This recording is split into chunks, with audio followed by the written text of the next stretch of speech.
Hi everyone, Tom Wolfe here, and in this video I'm going to be showing you how to create this gritty lead synth in Arturia Pigments.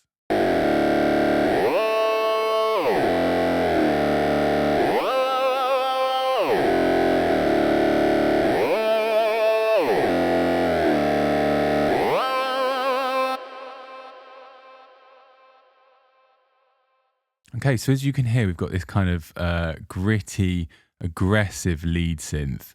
This is a preset called Obstructive Reluctance, and this is included in the Synth Vault in November 2021. So if you want to download this preset and you want to download other presets for Arturia Pigments for completely free, just head to synthvault.net and you can either sign up or log in to download those. So let's have a look at how to create this preset. Okay, so we're going to start off with engine 1, and as you can see, we've got this set to wavetable. And in there, we've got this wavetable called Bucker, which is one of the processed wavetables that are included in Arturia Pigments. So that sounds like this. Turn that up a little bit. So it's a very kind of thin,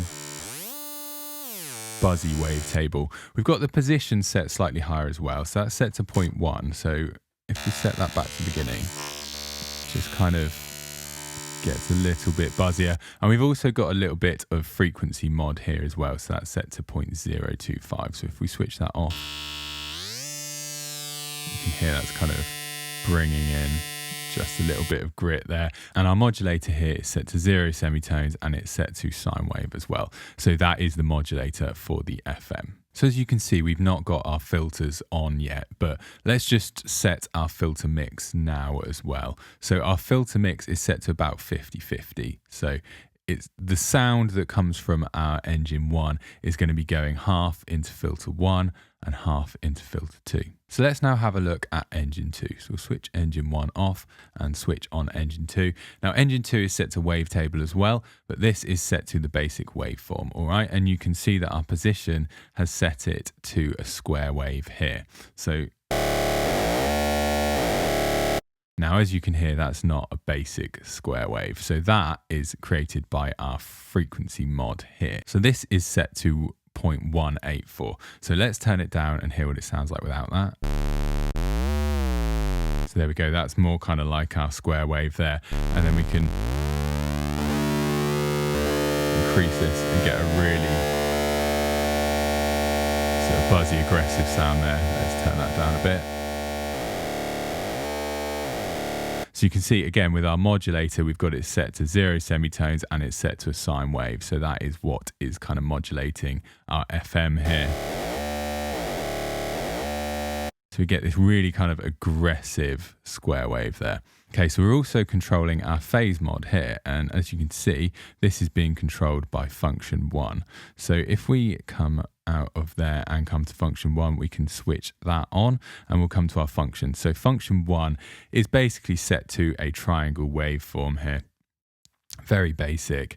It's set to legato keyboard. So as soon as we press a note, as long as we don't take any of our fingers off the keys, it's going to keep cycling through this. So it's kind of working like an LFO here.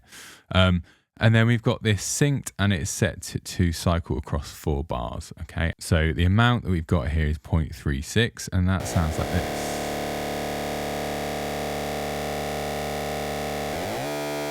Okay, so that's just kind of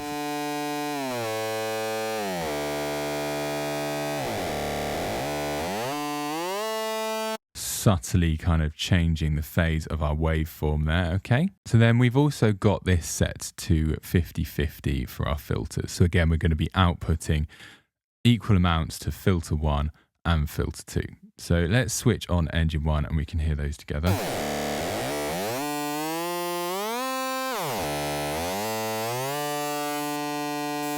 So that kind of engine 1 wavetable there, it's just adding that little bit kind of extra bite on the top. And as you can also hear from this as well, if we come over to keyboard, we've got the portamento on as well. So we've got this set to legato, obviously, as you can hear. We're just kind of flowing between our notes there. And we've got the glide setting on. So it's set to always, and we've got the time set to 349 milliseconds. So it is that kind of like slow.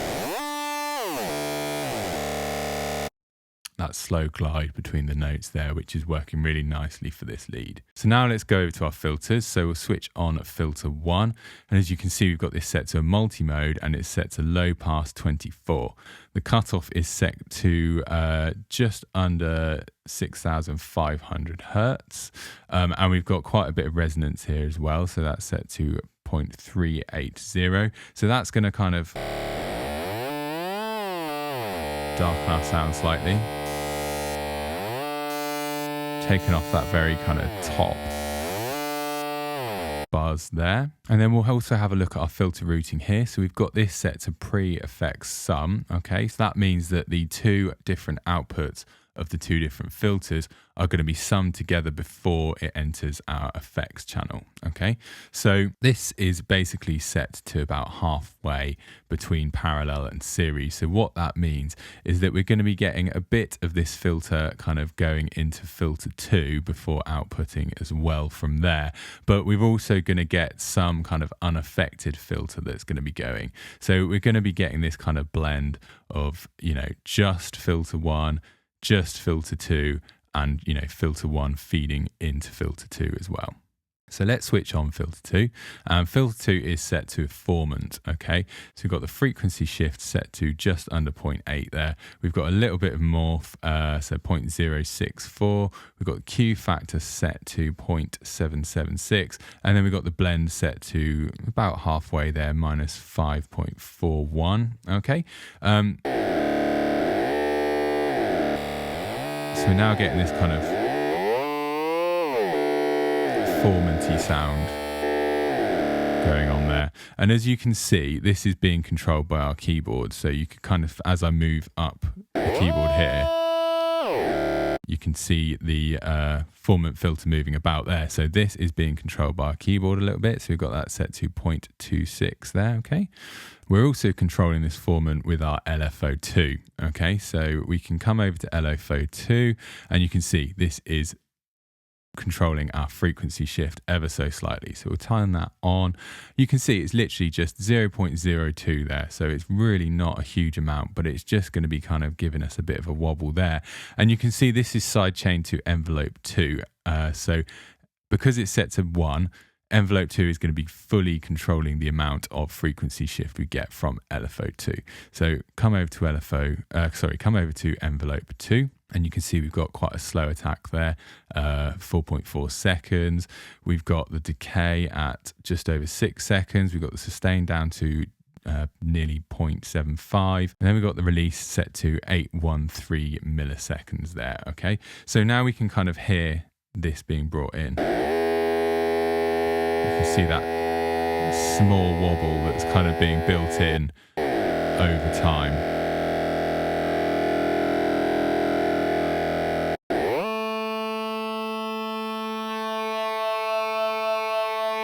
So the more I sustain that note, the more we're getting that kind of wobble, and then it kind of starts to die off a little bit as well. You know, that was just a cool way to kind of keep this preset interesting. When you sustain the notes, you get that kind of evolving wobble that's happening on that there. So on LFO2, as you can see, it's moving quite quickly. We've got it set to a sine wave, and we've got the rate set to hertz, and it's set to 3.62 hertz, okay? So that is what is controlling this. And as you can see, our reset source is legato. So when we press a note, it's going to start cycling through that LFO2, and it's not going to stop until we, release all of our keys. So let's also look at our mod wheel and aftertouch. We've got a tiny little bit of stuff kind of happening on our aftertouch, and we've got this kind of vibrato on our mod wheel. So if we come over to aftertouch, you can see that is controlling filter 1 cutoff. So open that up, 0.12. So if I now play, so you can see, when I press down on my key and get that aftertouch, we're just opening that filter slightly and brightening the sound a little bit. And then let's look at how we have set up this vibrato on our mod wheels. So the vibrato is coming from LFO1. So as you can see, again, we've got LFO1 set to a sine wave. We've got the rate set to hertz, and we've got it set to 7.14 hertz. Okay, so it's quite a quick kind of vibrato thing here. And then we've got it set to free running. So it's not going to reset at all, regardless of whether we press the key or whatever we do, it's going to keep cycling through. It's not going to, reset that position in the waveform. So then this is controlling our fine tune on both engine 1 and engine 2, and we can switch this on and we can see we've got it set to 0.5. okay, so that is going to be cycling through our whole fine tune range here. Okay, so now we've got that switched on, so you can see we've got this side chain to our mod wheel and we've got it set to 1.0 as well, which is the full amount. So that means that the mod wheel is going to be completely controlling this vibrato sound. So without the mod wheel open at all, mod wheel completely closed, not getting any vibrato, and then when we open the mod wheel, we're going to get that full amount. So let's play a note here.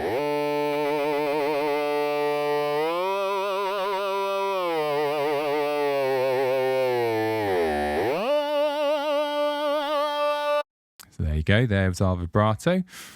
And then lastly, we're going to look at our macros and our effects. So we've got all of these plugins here. So chorus, bit crusher and distortion are all being controlled by macros. So we've got our distortion on macro 1 there. So that is just going to be controlling our dry wet amount. So if we play that, getting a nice bit of buzz on it. We've got the bit crusher. So this is controlling our bit crusher here. Again, it's controlling the dry and wet amount. And we've also got a bit crusher on our aux here, which is our kind of atmosphere, ambience, delay, reverb channel. So again, that's controlling the dry wet amount there. So if we turn that up, get that kind of bit crushed sound there. We've also got a bit of chorus, so that's on macro 3. So that is controlling our dry wet amount again. So this allows us to kind of create interesting combinations of these different effects here and really kind of change the character of our sound there. So let's turn all of those off for now. And then if we come over to our aux as well, so you can see after our bit crusher there, we've got delay and we've got reverb. So our delay is set to 100% wet, so it's going to be a completely wet signal here. So there's not going to be any dry signal coming through here. So we've got it set to 8th dotted notes. We've got the feedback up to just under halfway. We've got it set to ping pong as well. So we've got the delay kind of panning round. And then we've got a bit of high pass filtering and a bit of low pass filtering on the sound as well. You can see that we've got our aux send turned up to just over -13 there.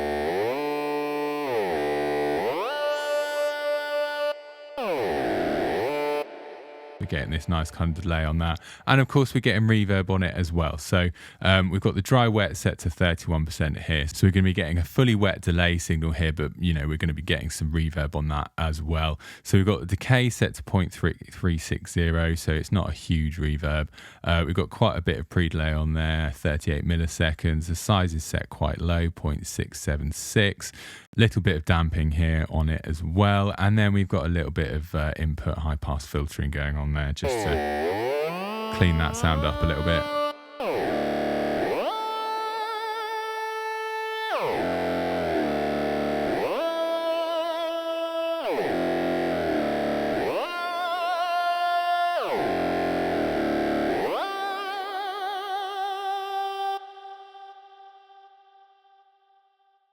Okay, so that is how to create the preset Obstructive Reluctance. Hopefully you enjoyed creating that preset yourself. If you would like to download this preset and get some other presets for Arturia Pigments as well for completely free, just head to synthvault.net where you can sign up. Every month I add new presets for Arturia Pigments as well as a range of other synths as well, and they're all free to download. So as a member you can access all of this every single month. Thank you for watching this tutorial, and until next time, take care.